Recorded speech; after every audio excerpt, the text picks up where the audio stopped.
তরবারির জোরে ইসলাম আসে নাই, কিন্তু ইসলাম প্রতিষ্ঠায় তরবারি ব্যবহার হয়েছে। কাদিয়ানী মাসালাটা মওদুদীর ভুল, আপনি জানেন না এটা। আমি ওপেন চ্যালেঞ্জ করব, জাকির নায়েকের এমন একটি বক্তব্য কেউ দেখাতে পারবে না যেখানে তিনি সন্ত্রাসকে উস্কে দিয়েছেন। জাকির নায়েকের কোন একটি বক্তব্যে এটা দেখানো যাবে না। এটা কেমন ধর্মনিরপেক্ষতা আপনার? আপনার তো 57 ধারায় সব ব্লগারদেরকে গ্রেফতার করা হয়েছে। আপনার ব্লগারদেরকে হত্যার আগে কাউকে গ্রেফতার করা হয় নাই। যখন সরকার দেখেছে একটি ব্লগার বাংলাদেশে আর বেঁচে থাকবে না, তখন ব্লগারদের নিরাপত্তার জন্য তাদেরকে গ্রেফতার করা হয়েছে। তাদের আচ্ছা, দেলোয়ার হোসেন সাঈদীর ওয়াজকেও আপনি ওয়াজ বলবেন না? সাঈদী সাহেব তো দীর্ঘদিন যাবত ময়দানে নেই। তিনি বলেছেন যে অন্য ধর্মের মানুষকে হত্যা করতে। বাংলাদেশে যতজন ওয়াজকারী আছে সবচেয়ে পপুলার, সবচেয়ে বেশি পপুলার হচ্ছে সাঈদীর, এবং আপনি বাসে টাসে সব জায়গায় সাঈদীর ওয়াজই শুনবেন।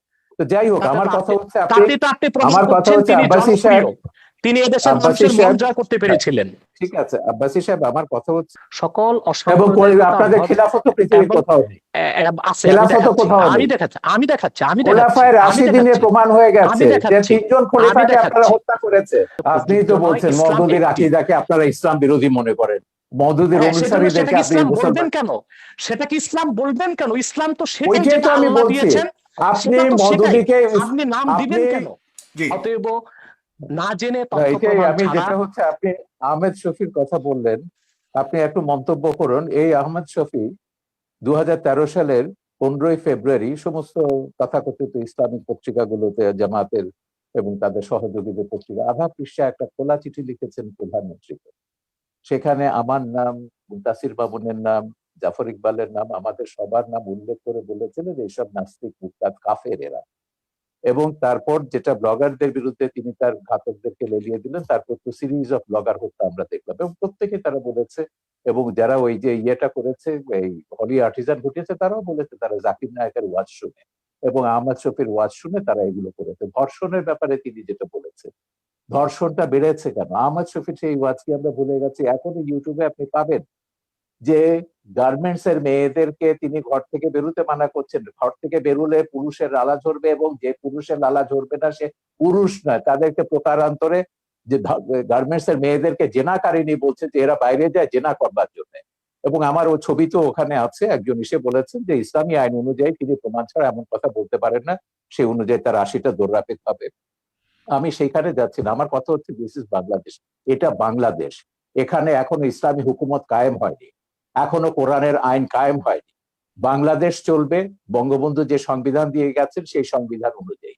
যেদিন আপনারা খিলাফত কায়েম করবেন সেদিন আপনাদের কোরআনের আইন কায়েম করুন, আমাকে 100 বার আপনারা হত্যা করুন, তাতে কিছুই যায় আসে না। কিন্তু কথা হচ্ছে যতক্ষণ পর্যন্ত এটা বাংলাদেশ আছে ততক্ষণ পর্যন্ত বাংলাদেশের সংবিধানের মূলনীতি আপনাকে বিশ্বাস করতে হবে, আমার বাঙালিত্বের চেতনাকে বিশ্বাস করতে হবে। ধর্ম আমি 100 বার বদলাতে পারি, কিন্তু আমি কখনো আমার এথনিক আইডেন্টিটি, বাঙালি সত্তা, আপনিও এখন বাংলায় কথা বলছেন, আপনি নিজেও একজন 1000 বছর ধরে আপনার পূর্বপুরুষরা বাঙালি ছিলেন, এবং ইসলাম গ্রহণ করবার আগে অন্য ধর্ম ছিল কিংবা কোনো ধর্ম ছিল না। ধর্ম আপনি বদলাতে পারেন, কিন্তু যেটা আপনি বদলাতে পারেন না সেটা হচ্ছে আপনার জাতিসত্তা, এথনিক আইডেন্টিটি।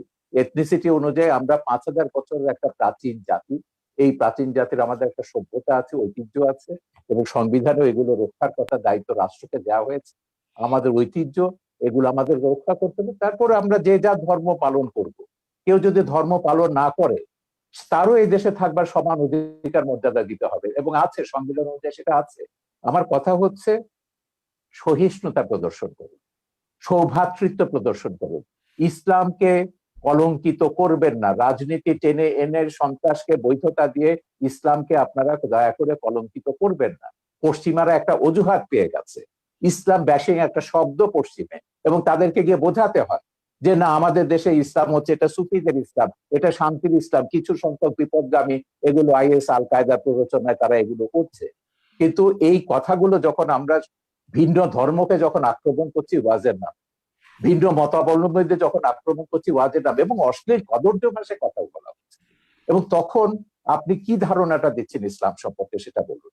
এবং সেইটার যদি বদলা যদি ভারতের হিন্দু মৌলবাদীরা নেয় কিংবা বারবার বুদ্ধিস্ট মৌলবাদীরা নেয়, সেটার আপনি কি জবাব দেবেন? এই জন্য আমি বলি যে বিশ্বের 57টা দেশে মুসলমানরা মেজরিটি, মাইনরিটির রেসপেক্ট করুন, সমান অধিকার মর্যাদা দিন, তাদেরকে ওইভাবে ফতোয়া দিয়ে তাদেরকে হত্যা বা আঘাত করবার ক্ষেত্র তৈরি করবেন না, তাদেরকে প্ররোচিত করবেন না কাউকে যে না শাহরিয়ার কবিরকে হত্যা করলে তুমি বেহেশতে যাবে।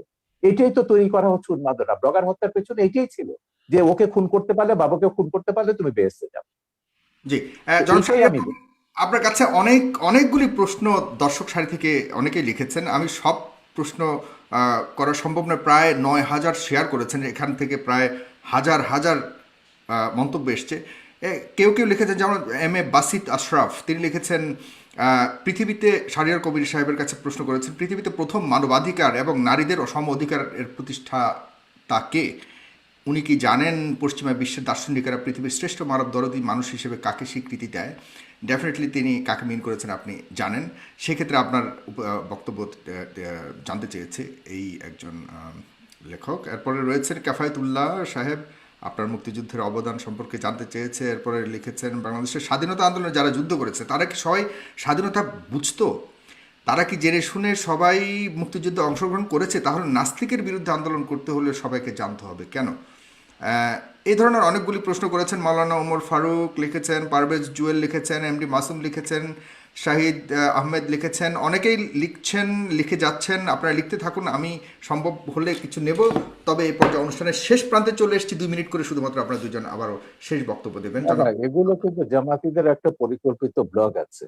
যখনই আমি কোনো কথা বলি টক শোতে 1,000 2,000 এগুলো ডিসলাইক আসবে এবং প্রশ্নগুলো করা হবে মুক্তিযুদ্ধ নিয়ে। এটা বলতে বলতে আমি ক্লান্ত হয়ে গেছি।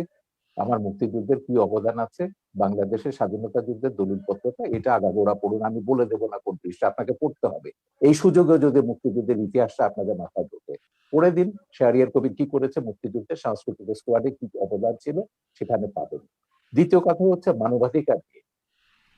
এখন মানুষের অধিকার মর্যাদা প্রত্যেককে বিশ্বাস করতে হবে। এই পৃথিবীতে আমি শুরুতেই বলেছি যে আমরা 700 কোটি মানুষের মধ্যে 150 কোটি মুসলমান আছে, 150 কোটি হিন্দু আছে, 250 কোটি 200 কোটি খ্রিস্টান আছে, অন্য ধর্মাবলম্বী আছে, নাস্তিকও আছে। আমাদেরকে এই পৃথিবীটাকে বাসযোগ্য করতে হবে, এখানে বাঁচতে হবে সমান অধিকার মর্যাদাকে রেসপেক্ট করে। আমি শুধু এইটাই বলছি, আল্লাহ মানুষ সৃষ্টি করেছেন, আল্লাহ শুধু মুসলমান সৃষ্টি করেন। এইটুকু অন্তত শ্রদ্ধাবোধটা স্রষ্টার উপর রাখুন। আপনার কোনো ডিরেক্ট কোনো প্রশ্ন রয়েছে কিনা একদম সম্পূর্ণভাবে, যেটা আপনি জানতে চান ডক্টর?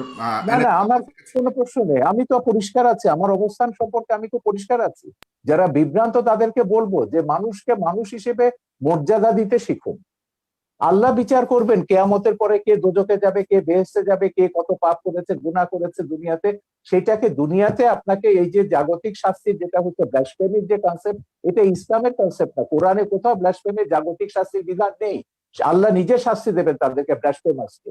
এখন সেইটাকে আপনি ইহুদি খ্রিস্টান আইনের দিকের থেকে এখানে ইমপ্লিমেন্ট করছেন, আল্লাহর অধিকার আপনি নিজের হাতে তুলে নিচ্ছেন। আমার কথা হচ্ছে, বাংলাদেশে তো অন্য ধর্মের মানুষ আছে, 57টা দেশে মুসলমানরা মেজরিটি। এখন আমি যদি এখানে মেজরিটি রুল চাপাই, অন্যান্য দেশগুলোতে যখন তারা তাদের মেজরিটি রুল চাপাবে, সেই সব দেশের মুসলমানদের নির্যাতনের দায়িত্ব, ভারত বলুন, শ্রীলঙ্কা বলুন, কিংবা মায়ানমারের মুসলমানদের নির্যাতনের দায়িত্ব কিন্তু আমাদের মোল্লাদেরকে নিতে হবে। তারা যখন হিন্দুদের উপর, বৌদ্ধদের উপর নির্যাতন করবেন, রামুর মতো ঘটনা ঘটাবেন, নাসিরনগরের মতো ঘটনা ঘটাবেন, বা 2001 সালে নির্বাচনের সময়কার মতো ঘটনা ঘটাবেন। তো সেইটাই আমরা বলছি, আমাদের এখানে সব ধর্মের মানুষ সমান অধিকার মর্যাদা নিয়ে বাস করবে।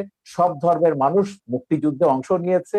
মুক্তিযুদ্ধে আমাদের কি স্লোগান ছিল, মুজিবনগর সরকারের পোস্টার দেখুন, বক্তৃতা দেখুন, নীতি নির্ধারকরা কি বলেছেন, পরিষ্কার হয়ে গেছে। যুদ্ধের ভেতর দিয়ে আমাদেরকে আপনার কাছ থেকে জাস্ট 1 সেকেন্ড, 5 সেকেন্ড ভাস্কর্য নিয়ে আপনার বক্তব্য শুনতে চাই, যেটা অতি সম্প্রতি অনেক আলোচিত হয়েছে।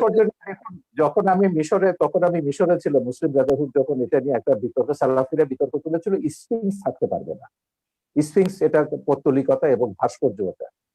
সেখানে একটা সুভেনির বিক্রি করতে, একজন সুভেনির বিক্রি এবং বেশ লম্বা দাড়িওয়ালা, চোখা পড়া, এই সাথে হুজুর টাইপের। আমি সুভেনি কিনতে বললাম, আমি তুমি ওহাবিরা সালাফিরা ওহাবি না, সালাফিরা সেখানে বলছে যে কি এটা তো হারাম ইসে। বলে দেখো, এটা হচ্ছে আমাদের সংস্কৃতি। ধর্ম আর সংস্কৃতি এক জিনিস না। সংস্কৃতিটা হচ্ছে খ্রিস্টান মুসলমান নির্বিশেষে, এটা সবগুলো আমাদের সংস্কৃতির অন্তর্গত। সালাফিরা দাবি করেছিল, মুসলিম ব্রাদারহুড তখন ক্ষমতায় ছিল, তারা সেটা ভাঙেনি। তিনি যে বলছেন যেসব দেশ খেলাফতের দিকে যাচ্ছে, বিশেষ করে তুরস্কের কথা তিনি উল্লেখ করলেন। হ্যাঁ, তুরস্ক খেলাফতের কথা বলছে, একটা ভাস্কর্য ভেঙেছে, উল্টো তারা নাকি এখন বঙ্গবন্ধুর ভাস্কর্য বসাবে আঙ্কারাতে। এই হচ্ছে ইসলাম, যেটা এরদোয়ান তুরস্কে করছে। তুরস্কে আমি হযরত জালালউদ্দিন রুমির বিশাল ভাস্কর্য দেখেছি, অন্যান্য ইসলামিক সুফিদের ভাস্কর্য দেখেছি, ইরানে আমি সুফিদের ভাস্কর্য দেখেছি। তো ভাস্কর্যের সঙ্গে ইসলামের বিরোধ আছে, যেটা বলেন এটা সম্পূর্ণ রাজনৈতিক পক্ষপাতী। ভাস্কর্য সভ্যতার অংশ, ইতিহাসের অংশ, ইতিহাসের মহানায়ক সেটা ইসলামিক স্কলার আছেন, অন্যান্য আছেন, স্কলাররা আছেন। মিশরে যান, ইসলামিক স্কলার কেন, বুদ্ধিজীবীদের দেখবেন, সঙ্গীতকারদের দেখবেন।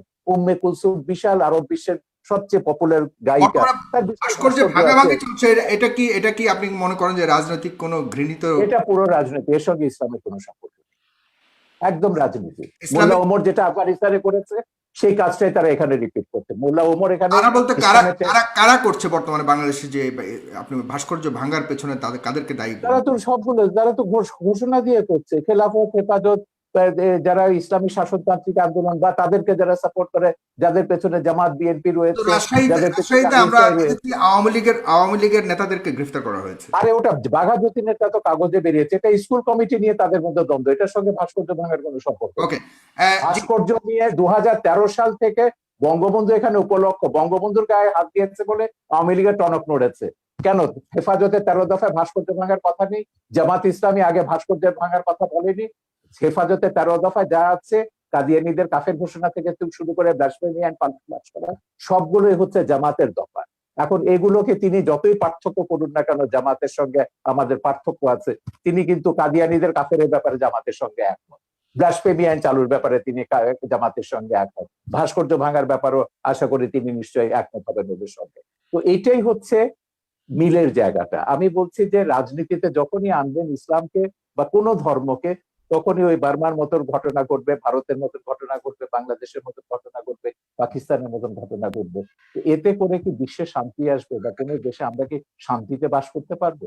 আমার কথা হচ্ছে আমরা সবাই শান্তিতে বাস করতে চাই। এই প্রশ্নটা আমাদের সবারও জনাব ডক্টর এনায়েতুল্লাহ আব্বাসী, আপনি শেষ কথা বলবেন আজকের অনুষ্ঠানের, এবং আপনার কাছে প্রশ্ন অনেকেই করেছে, কিন্তু আমি অনেকের প্রশ্ন নিতে পারছি না, শেষ প্রান্তে চলে এসেছি।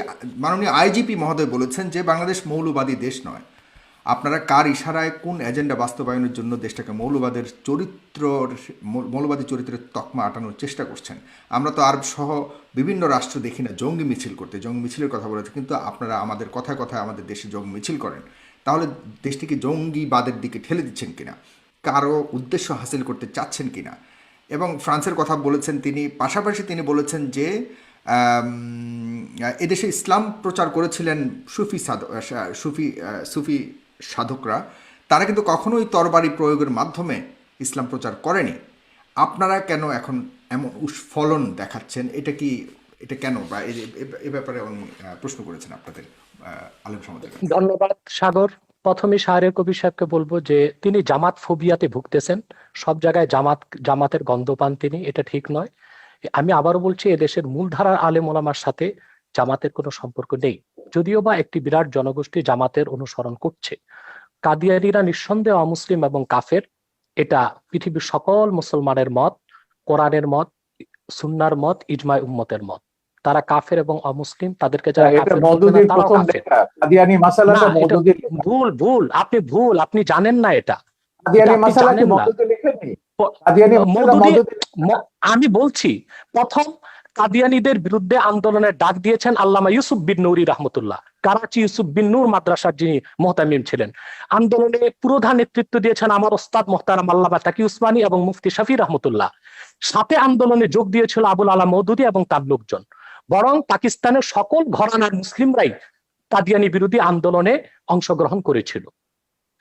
দ্বিতীয় যে এবং ওই কথাটি, মামলায় কিন্তু মওদুদির মৃত্যুদণ্ড হয়েছিল, আর কারো না, মওদুদির মৃত্যুদণ্ড হয়েছিল ওই মামলাতে, যেটা সৌদি বাদশার অনুরোধে প্রত্যাহার করা। সেটা মৃত্যুদণ্ড কার হলো, সেটা হয়তোবা পাকিস্তান সরকারের রাজনৈতিক কোনো প্রতিহিংসা ছিল মওদুদির উপর, সেজন্য মওদুদিকে মামলা দেবার চেষ্টা করেছে। আর যেহেতু অন্যান্য নেতৃবৃন্দ রাজনীতিতে জড়িত ছিলেন না, তাদেরকে মামলা দেবার সুযোগ হয়নি, এটা একটি কারণ হতে পারে। দ্বিতীয় যে বিষয়টি বললেন, ব্লগারদের বিষয়, ব্লগারদেরকে কারা হত্যা করেছে তাদেরকে আপনারা দায়ী করলেন, কিন্তু ব্লগারদেরকে বাক স্বাধীনতার দোহাই দিয়ে মুক্ত চিন্তা লালন করার দোহাই দিয়ে ইসলাম এবং ইসলামের মূলনীতির বিরুদ্ধে অকথ্য ভাষায় গালিগালাজ বিষোদগার তারা যে করলো, তখন রাষ্ট্রীয়ভাবে তাদেরকে কেন বাধা দেওয়া হয়নি? যদি তাদেরকে রাষ্ট্রীয়ভাবে বাধা দেওয়া হতো, ধর্মনিরপেক্ষতার যদি একটি সংজ্ঞা এটাও হয় সকল ধর্মের অধিকার রক্ষা করা, তাহলে আপনি ইসলামের অধিকার রক্ষা করবেন না? এটা কেমন ধর্মনিরপেক্ষতা? আপনার আপনার তো ৫৭ ধারায় সব ব্লগারদেরকে গ্রেফতার করা হয়েছে। আপনার ব্লগারদেরকে হত্যার আগে কাউকে গ্রেফতার করা হয় নাই। যখন সরকার দেখেছে একটি ব্লগার বাংলাদেশে আর বেঁচে থাকবে না, তখন ব্লগারদের নিরাপত্তার জন্য তাদেরকে গ্রেফতার করা হয়েছে। কিন্তু যদি ব্লাসফেমি আইন বাংলাদেশে থাকতোই, তাহলে তো ব্লগারদের এই সুযোগ হতো না, তাহলে কারো তো হাতে অস্ত্র নেবার প্রয়োজন হতো না। তৃতীয় যে বিষয়টি আপনি বলেছেন, সুফিবাদের মাধ্যমে ইসলাম এসেছে এবং আইজিপির যে প্রশ্ন এসেছে, আইজিপি মহোদয় এর কথা থেকে তো স্পষ্ট বোঝা যাচ্ছে তিনি ইসলামের প্রতি অত্যন্ত শ্রদ্ধাশীল, হয়তো বা মিস আন্ডারস্ট্যান্ডিং আছে তার। সেটা হচ্ছে তরবারির জোরে ইসলাম আসে নাই, কিন্তু ইসলাম প্রতিষ্ঠায় তরবারি ব্যবহার হয়েছে। তরবারির জোরে ইসলাম প্রতিষ্ঠিত হওয়া এক জিনিস, আর ইসলাম প্রতিষ্ঠায় তরবারি ব্যবহার আরেক জিনিস। ইসলাম যে জিহাদ দিয়েছে তা অনেকটাই ডিফেন্সিভ, অফেন্সিভ নয়। যখন ইসলাম প্রতিষ্ঠার ক্ষেত্রে অমুসলিম শক্তি অন্যায়ভাবে হামলা করেছে, আক্রমণ করেছে, তখনই তরবারির ব্যবহার করতে হয়েছে। এমনকি এই ক্ষেত্রে আমি উদাহরণ দিব মঈনুদ্দিন চিশতি রহমতুল্লাহ। তিনি যখন আজমিরে আসলেন, ইসলামের শাশ্বত বিধান, ইসলামের উদারতার মাধ্যমে ইসলামের দাওয়াত দিলেন, বারবার তাকে আঘাত করেছে সে পৃথ্বীরাজ। তখন ইসলামকে সুসংহত করতে যে মোহাম্মদ ঘড়িকে তিনি আহ্বান করেছেন। তরবারির জোরে তিনি ইসলাম প্রতিষ্ঠিত করেননি, তবে ইসলাম প্রতিষ্ঠার ক্ষেত্রে তরবারির ব্যবহার হয়েছে, সেটা একটা ভিন্ন জিনিস। চতুর্থ যে বিষয়টি তিনি বলেছেন, সন্ত্রাস। সন্ত্রাস তো আমাদের দেশে অনেক রকম সন্ত্রাস হচ্ছে। যারা কলমের মাধ্যমে দুর্নীতি করে হাজার হাজার কোটি টাকা বিদেশ পাচার করছে, তারাও তো সন্ত্রাসী, কলম সন্ত্রাসী তারা। যারা বাংলাদেশে বন জঙ্গল উজাড় করে গাছপালা সবকিছু বিক্রি করে খেয়ে ফেলছে, তারা পরিবেশ সন্ত্রাসী। অনেক রকম সন্ত্রাসী আমাদের বাংলাদেশে আছে। কিন্তু আমাদের দেশে যে অস্ত্র সন্ত্রাসীর কথা বলছেন, এটা জুজুর ভয়। আসলে বাংলাদেশে কোনো সশস্ত্র জিহাদি সংগঠনের অস্তিত্বই নেই। জেএমবি বলে যেটা ছিল, সেটা অনেক তদন্তের বিষয়, সেটার সাথে মূলধারার ইসলামপন্থী ও মাদ্রাসার ছাত্রদের কোনো সম্পর্ক নেই। হোলি আর্টিজানে আমরা দেখেছি যারা সন্ত্রাসী হামলা করেছে বলা হচ্ছে, তারা কেউ মাদ্রাসার ছাত্র ছিল না, তারা ইংলিশ মিডিয়ামের ছাত্র ছিল। যদিও বা তারা বলেছে জাকের নায়েকের কথায় তারা উদ্বুদ্ধ হয়েছে। আমি ওপেন চ্যালেঞ্জ করব, জাকের নায়েকের এমন একটি বক্তব্য কেউ দেখাতে পারবে না যেখানে তিনি যেখানে তিনি সন্ত্রাসকে উস্কে দিয়েছেন। জাকির নায়েকের কোন একটি বক্তব্যে এটা দেখানো যাবে না। মূলত এটা ছিল একটি প্রি প্ল্যান প্রোগ্রাম। জাকির নায়েকের বক্তব্য বন্ধ করা, ভারত থেকে তাকে বিতাড়িত করার জন্য এটা একটি সাজানো নাটক ছিল, এবং তাতেও আমাদের বাংলাদেশের কোনো মাদ্রাসার ছাত্র শিক্ষক জড়িত ছিল না, ইংলিশ মিডিয়ামের ছাত্ররা জড়িত ছিল। অতএব কথায় কথায় সন্ত্রাসের দায়ভার এদেশের আলেম ওলামা, পীর মাশায়েখ ও মাদ্রাসা ছাত্রদের উপর দেওয়া, এটা অবিচার ছাড়া আর কিছুই নয়। এটা প্রত্যক্ষ বা পরোক্ষ যেভাবেই হোক ইসলাম বিদ্বেষ ছাড়া আর কিছু নয়। শিক্ষা ব্যবস্থায় আজকে ধর্মনিরপেক্ষতার প্রভাব বাড়ানো হয়েছে। সেখানে বাংলাদেশের শিক্ষা ব্যবস্থায় যে ধর্মনিরপেক্ষতার প্রভাব আসতেছে, সেটাকে আমরা দেখতেছি ধর্মহীনতা। ইসলামের মূল আকীদা বিরোধী অনেক শিক্ষা আমাদের শিক্ষা ব্যবস্থায় ঢুকানো হয়েছে। যেমন নবম থেকে মাস্টার্স পর্যন্ত প্রাণীবিজ্ঞান, জুলজিতে দ্য থিওরি অফ এভোলিউশন, ডারউইনের বিবর্তনবাদকে ঢুকানো হয়েছে বাংলাদেশে। অথচ সারা দুনিয়ার বিজ্ঞানীগণ একমত হয়েছে, the theory of evolution is not a scientific fact, it is nothing but hypothesis of Darwin. বিবর্তনবাদ এটা বৈজ্ঞানিক কোনো প্রমাণিত বিষয় নয়, এটা হচ্ছে ডারউইনের একটি মন গড়া মতবাদ। অথচ তা আমাদের শিক্ষা ব্যবস্থায় ঢুকানো হয়েছে। যারাই বিবর্তনবাদ করবে, পরকালে তারা অবিশ্বাসী হবে, ইসলাম থেকে তারা দূরে সরে যাবে। অত্যন্ত কৌশলে ধর্মনিরপেক্ষতা যে সংজ্ঞাতেই আমাদের দেশে বলা হোক, বঙ্গবন্ধু যে সংজ্ঞায় ধর্মনিরপেক্ষতার কথা বলেছিলেন, আজ ধর্মনিরপেক্ষতার ধ্বজাধারীরা বঙ্গবন্ধু সেই আদর্শে নেই। তারা ধর্মনিরপেক্ষতাকে ধর্মহীনতার দিকে নিয়ে যাচ্ছে। অতএব যদি প্রকৃত অর্থেই বঙ্গবন্ধুর ধর্মনিরপেক্ষতাকে সংবিধানে প্রতিষ্ঠিত করা হয়, সেটা ধর্মহীনতা নয়, বরং তার নাম পরিবর্তন করে এমন একটি নাম দেওয়া দরকার যেটার সাথে ধর্মনিরপেক্ষতার কোনো সম্পর্ক প্রমাণিত হবে না। ধন্যবাদ। ধর্মনিরপেক্ষতা বঙ্গবন্ধুর দেয়া নাম। সেকুলারিজম বাংলা তর্জমা তিনি ধর্মনিরপেক্ষতায় করেছেন। রাষ্ট্র ধর্মের ব্যাপারে নিরপেক্ষ থাকবে, সব নাগরিক সমান অধিকার মর্যাদা ভোগ করবে, এটাই হচ্ছে বঙ্গবন্ধু ধর্মনিরপেক্ষতার সারকথা। প্রত্যেক নাগরিক তার নিজের ধর্ম পালন করবে, ধর্ম পালনের স্বাধীনতা থাকবে, কিন্তু আপনি আপনার ধর্ম আরেকজনের উপর জোর করে চাপাতে পারবেন না, আরেকজনকে হত্যার প্ররোচনা দিতে পারবেন না। বাংলাদেশে কোন মুসলিম চিন্তাবিদ ইসলাম ধর্মকে অন্যের উপর চাপিয়ে দেবার চেষ্টা করেননি, এর কোন নজির ওয়াজগুলো আপনারা দেখেন। দেখাতে পারবেন না। না না, ওয়াজ বা আমি প্রত্যেকটা নিজে ওয়াজে ওয়াজ তারা করি, আপনি আপনি ওয়াজ শুনেছেন না আওয়াজ শুনেছেন আমি জানি না। কোরআন সুন্নাহ বিরোধী যেটা হয় সেটা ওয়াজ নয়, সেটা আওয়াজ। বাংলাদেশে অনেক নিম্নমানের বক্তব্য বের হয়ে গিয়েছে যারা গলাবাজির মাধ্যমে ওয়াজ করতেছে, সেটাকে আমরা ওয়াজ বলি না, সেটাকে আমরা আওয়াজ বলি। তাদের আচ্ছা, বক্তব্য দেলোয়ার অথেন্টিক হোসেন নয়। সাইদির ওয়াজকেও আপনি ওয়াজ বলবেন না? সাইদি আপনি সাহেব কি তো দেলোয়ার, দীর্ঘদিন যাবত ময়দানে নেই, তার উনি তো তার ওয়াজ দীর্ঘদিন যাবত কিন্তু ময়দানে নেই। ইউটিউবে আছে, তার বহু ওয়াজ ইউটিউবে আছে, আমার ছবিতেও আছে। বলুন তিনি একজন প্রকৃত ওয়াজকারী কিনা। তিনি বলেছেন যে অন্য ধর্মের মানুষকে হত্যা করতে, তিনি এটা আমি বলেছেন যদি কোন বক্তব্যে? আমি যদি দেখাতে পারি আমি তার এক বক্তব্য আমার শুনেছি, তিনি ছবিতে, আমি আমার আমি ছবিতে নিজে যেটা দেখেছি। আমি আপনাকে জি, বলি, এদের যে ওই যে মুফতি হান্নানের উপর যে ছবিটা বানিয়েছি, যে সাইদির একজন খুব ঘনিষ্ঠ অনুসারী ছিল যখন সে জামাত করতো, সে প্রত্যেকের নাম ধরে বলেছে, শামসুর রহমান থেকে শুরু করে হুমায়ুন আজাদ থেকে শুরু করে তসলিমা। আমি বলে দেখে লেখা পড়েছে, বলে না লেখা পড়েনি, কিন্তু আমাদের হুজুররা বলেছেন এরা ইসলাম বিরোধী, এরা মুরতাদ, এরা কাফের এবং এরা ওয়াজিবুল কাতাল, ওদেরকে যেখানে পাওয়া যাবে সেখানে হত্যা করতে হবে। এটা পড়ছে, এটা জিহাদ ছবিতে আমি দেখেছি। ওয়াজের সাইদির বক্তব্য আছে, হান্নানের বক্তব্য আছে, মুফতি হান্নানের বক্তব্য আছে, আপনি দেখে নিন, ইউটিউবে পাবেন। আমার মনে হয় জালাল হোসেন সাইদি সাহেব এতটা পাতলা কথা বলার লোক নয়, যদিও বা আমি তার অনেক বক্তব্য শুনিনি। তবে আমি তার একটি বক্তব্যে দেখেছি, তিনি যখন বা ধর্ম মন্ত্রণালয়ের স্থায়ী কমিটির সদস্য ছিলেন, তিনি হিন্দুদের পূজা মণ্ডপে গিয়েছেন এবং তাদেরকে নিরাপত্তার ব্যবস্থা করেছেন, সেটাও তো প্রমাণ রয়েছে। তা আপনি এবং কিভাবে 71 বলবেন যে সালে তিনি হিন্দুদের কি করেছেন সেটা ট্রাইব্যুনালে প্রমাণ হয়েছে। 71 সালে তিনি হিন্দুদের উপর কি করে জোর করে কাকে মুসলমান বানিয়েছেন, কাকে পাকিস্তানিদের ধরিয়ে দিয়েছেন, ও সাক্ষীরা তো ট্রাইব্যুনালে এগুলো প্রমাণ করেছে। সেটা তো ট্রাইব্যুনালের বিষয়। কিন্তু দেলোয়ার হোসেন সাইদি সাহেব মানি ওয়াজ নয়, আর দেলোয়ার হোসেন সাইদি সাহেব মানি এদেশের আলেম ওলামা নয়। সেটা একটি বিচ্ছিন্ন বিষয়কে টেনে সকল আলেম ওলামা, পীর মাশায়েখ এবং ওয়াজ নসিহতের আমি উপর জানি যে সাইদির এভাবে চেয়ে দায় চাপিয়ে পপুলার দেওয়া উচিত ওয়াজকারী হবে না। আর কেউ নেই বাংলাদেশে। বাংলাদেশে সেটা তার যতজন ওয়াজকারী আছে সবচেয়ে পপুলার, সবচেয়ে বেশি ফলোয়ার হচ্ছে সাইদির, এবং আপনি বাসে টাসে সব জায়গায় সাইদির ওয়াজই শুনবেন। তো যাই হোক, তাতে আমার তো কথা আপনি হচ্ছে তাতে তো আপনি প্রমাণ আমার কথা করছেন হচ্ছে তিনি আব্বাসী জনপ্রিয়, সাহেব, তিনি এদেশের আব্বাসী মানুষের মন সাহেব, জয় করতে হ্যাঁ, পেরেছিলেন। ঠিক আছে আব্বাসী সাহেব, আমার কথা হচ্ছে আপনি আগেও বলেছেন আমরা ইসলাম বা কোনো ধর্মের বিরুদ্ধে নয়।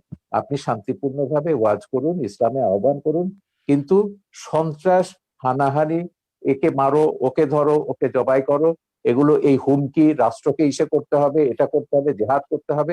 এই জেহাদ মানে তো এই যে উগ্রতা, এবং এই উগ্রতার কারণে আপনি কিন্তু ওই যে ইরাকের কথা বলেছেন, আপনি কোথায় ছিলেন আমি জানি না, ইরাকে যখন রাত্রেবেলায় আমেরিকা আক্রমণ করলো, আমরা পরের দিন বিশাল মিছিল বার করেছিলাম ইরাকে আমেরিকার হামলার বিরুদ্ধে।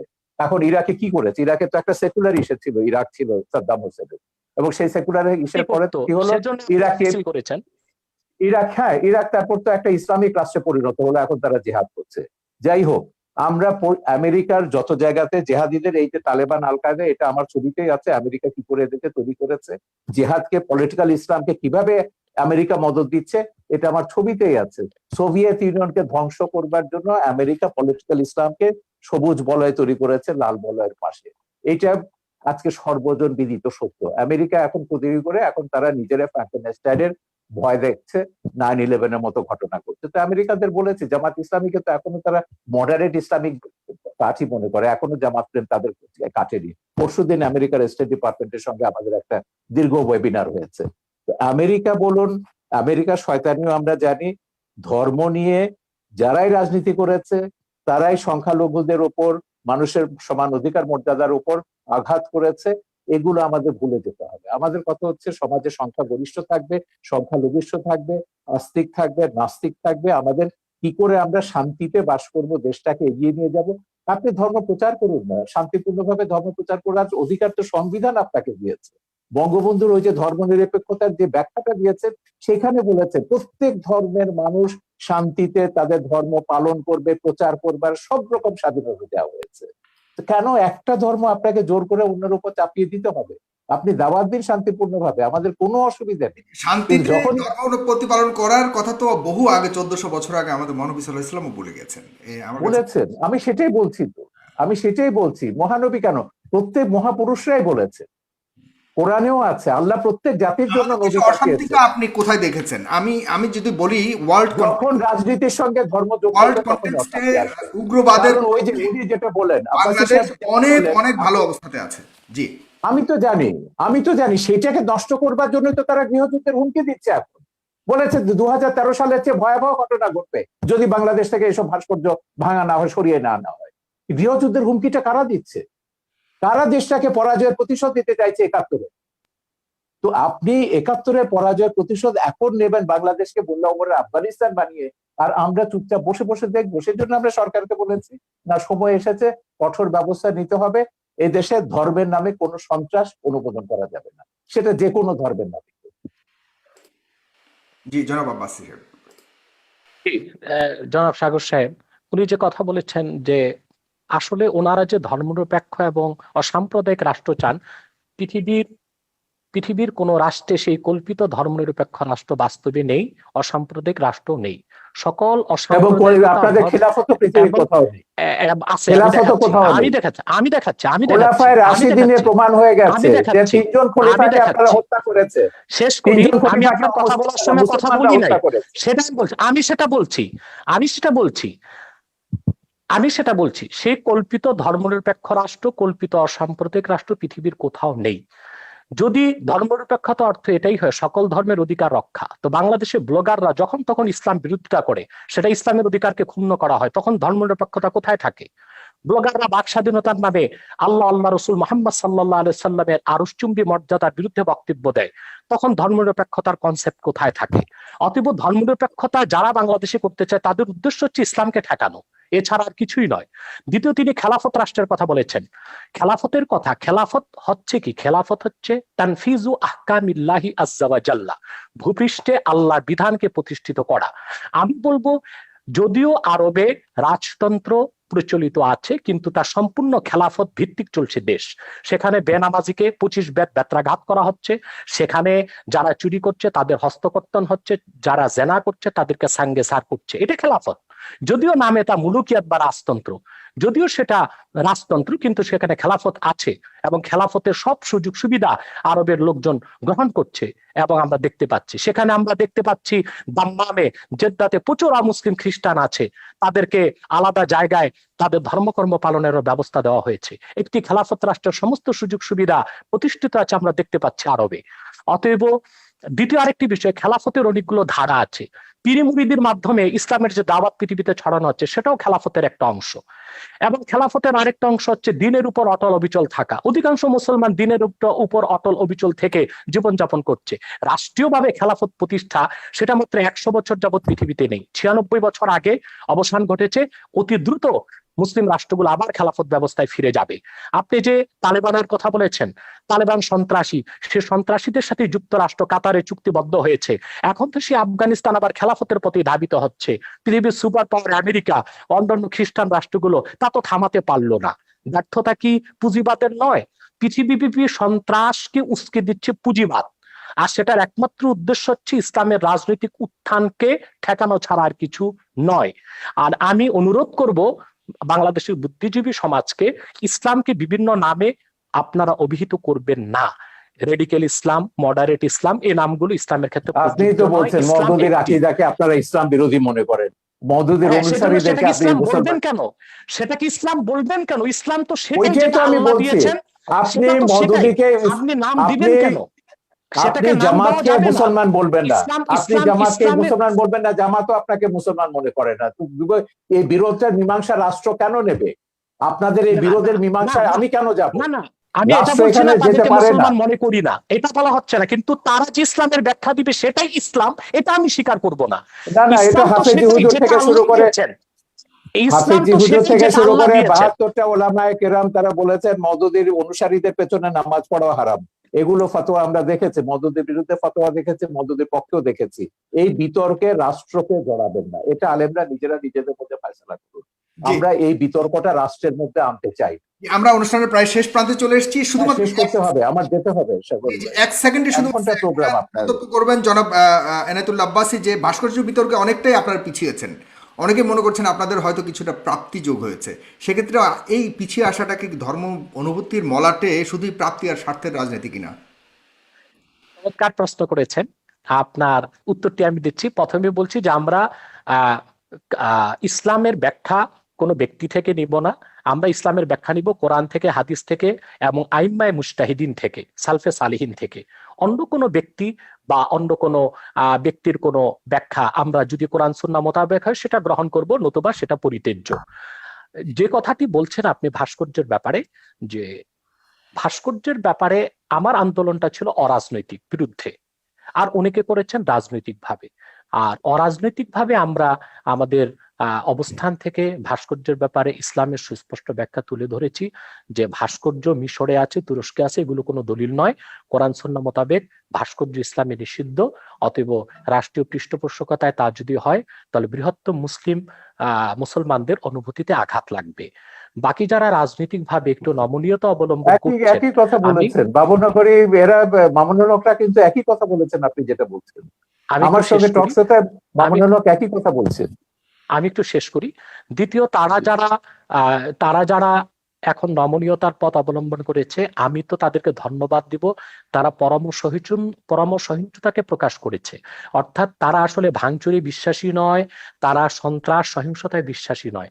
তারা রাজনৈতিক ভাষা, আন্দোলনের ভাষায় সরকারকে মেসেজ দিয়েছে যে দেশের অধিক সংখ্যক মুসলমান ভাস্কর্যকে চায় না, অতএব ভাস্কর্য না করা হোক, এটা মুসলমানদের অনুভূতির প্রতি শ্রদ্ধা দেখানো হোক। আর দ্বিতীয়ত, ভাস্কর্যের বিপক্ষে যারা আন্দোলন করেছে, কথা বলেছে, কেউ পারচেজ করেছে কি না, রাজনৈতিক স্বার্থে করেছে কিনা, সেটা তাদের ব্যক্তিগত বিষয়। সেটার সাথে বৃহত্তর মুসলিম সমাজ ও অরাজনৈতিক আলেম ওলামাদের কোনো সম্পর্ক নেই। অরাজনৈতিক আলেম ওলামা ও বৃহৎ স্বার্থে যে এদেশের বৃহৎ মুসলিম সমাজ যে বিরোধিতা করছে, তা একান্তই ইসলামের অনুভূতি থেকে। দ্বিতীয়ত, যারা নমনীয়তা এখন অবলম্বন করছে, আমি তো শুনতে পেরেছি যে স্বরাষ্ট্রমন্ত্রী মহোদয়ের সাথে তারা সাক্ষাৎ করেছেন এবং স্বরাষ্ট্রমন্ত্রী মহোদয় তাদেরকে আশ্বাস দিয়েছেন যে অনতিবিলম্বেই সরকার আলেম ওলামার সাথে বসবেন এবং সুন্দর একটি সুরাহা বের করার চেষ্টা করবেন। যদি রাষ্ট্রের পক্ষ থেকে এই ধরনের আশ্বাস দেওয়া হয়, সেখানে তো আর আন্দোলন করে মাঠ গরম করার কোনো প্রয়োজন নেই। অতএব ওলামায়ে কেরাম যারা এখন শীতলতা অবলম্বন করেছেন, আমি মনে করি তারা প্রজ্ঞার পরিচয় দিয়েছেন।